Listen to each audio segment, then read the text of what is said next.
আসসালামু আলাইকুম প্রিয় শিক্ষার্থীরা, সবাই কেমন আছো? আশা করি সবাই ভালো আছো। আমিও ভালো আছি, আলহামদুলিল্লাহ।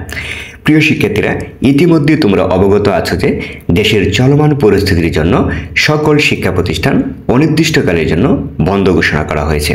তো এই মুহূর্তে যে বিষয়টা তোমাদের জন্য জানা অত্যন্ত জরুরি, সেটা হলো কবে থেকে তোমাদের শিক্ষা প্রতিষ্ঠান খুলবে এবং কবে থেকে তোমাদের ষান্মাসিক সামষ্টিক মূল্যায়ন শুরু হবে।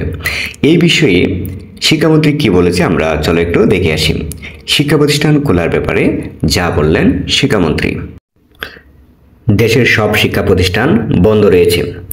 সরকারের পক্ষ থেকে বলা হয়েছে পরিস্থিতি বুঝে শিক্ষা প্রতিষ্ঠান খুলে দেওয়া হবে।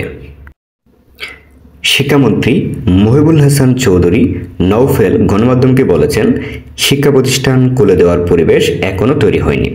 তিনি বলেন, শতভাগ নিরাপত্তা নিশ্চিত না হওয়া পর্যন্ত আমরা শিক্ষা প্রতিষ্ঠান খুলতে পারছি না। অতএব আমরা বুঝতে পারছি যে শতভাগ নিরাপত্তা নিশ্চিত করার পর শিক্ষা প্রতিষ্ঠান খোলা হবে।